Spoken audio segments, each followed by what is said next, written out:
Be ready. 15 seconds.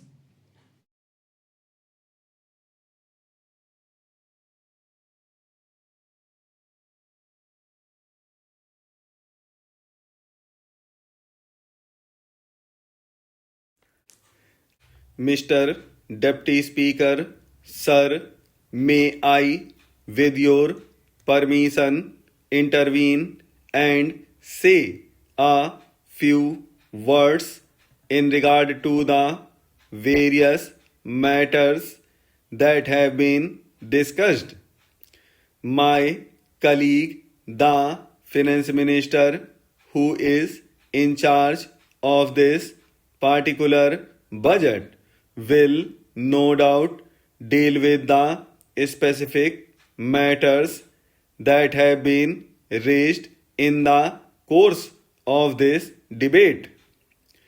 I need hardly remind the House of the fact that although this budget is the individual responsibility of the finance minister, it is also the responsibility of the entire government, and as Prime Minister, I am entirely responsible for it as well as any other member of the government.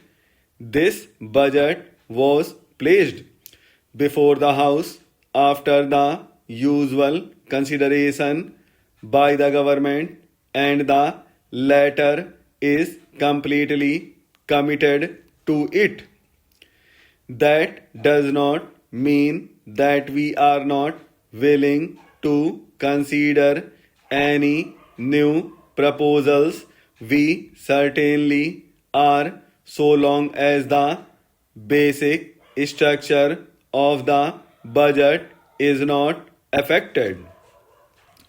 My friend, the Honorable Professor Shah pointed out various difficulties in the way of a debate here and in the way of consideration of the budget proposals.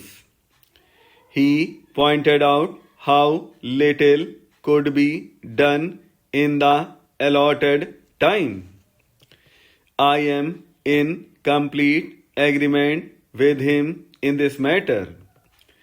If there are any practical proposals which would enable us to give more time for the consideration of these problems, either formally or informally, I am quite sure that the finance minister will gladly consider them.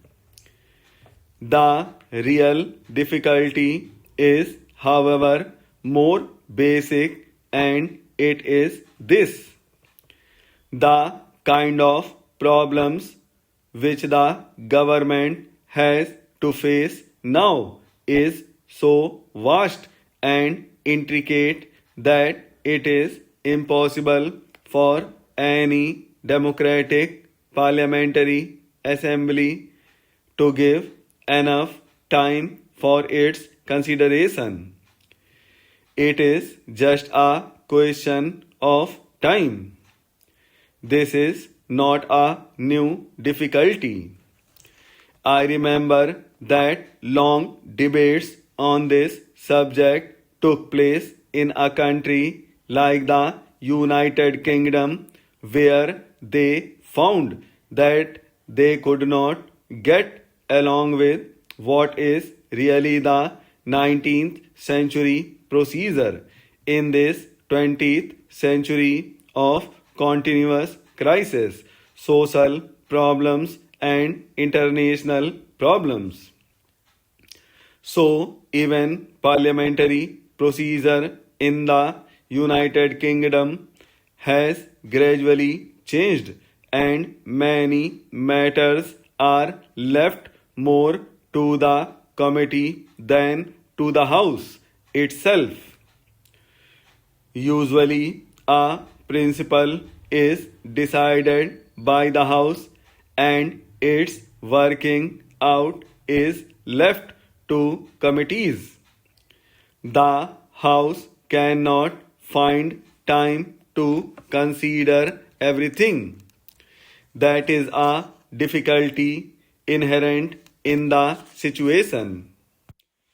If we can find a remedy for it, it will not only be good for us, but maybe we will be setting an example for other democratically inclined countries who are seeking such remedies.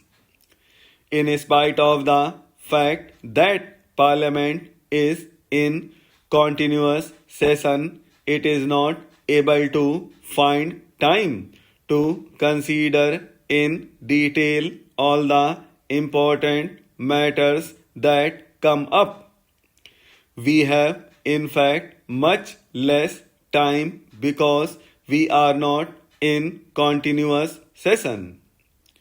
I suppose our sessions will inevitably become longer and longer so as to enable us to deal with more and more problems and have more and more discussions. Anyhow, I have stated what the difficulty is at present. Though I am in sympathy with what Professor Shah said, I have no easy remedy for that difficulty except to say that we are perfectly prepared to consider together with the honorable members of the House any idea or suggestions about how to give greater facilities for more intensive discussion of any great problem. An honorable member referred to the budget speech as being directly or indirectly a survey of all manner of problems, domestic, international, economic, foreign, etc. The House can hardly expect the finance minister's budget speech to be a survey of all these tremendous problems, although they have no doubt some bearing on the budget. The world is becoming far too intricate and difficult for us to be able to keep the full picture in view always. As I listened to the honorable member who spoke just now, I was wondering whether we had the larger picture in mind or were getting lost in few minor and secondary matters. For instance, having referred to the government's extravagance, the honorable member went on to say certain things in regard to our bringing forward a bill for giving a pension to the president. That signified to me an approach which I would call 100% wrong. Besides, I should have thought that the subject of pension for the president was hardly a matter for debate or reference here. I say, even if this country is starving, even then you have to provide for our president. The honorable member perhaps prefers starvation for the president and himself. I certainly will not stand in his way.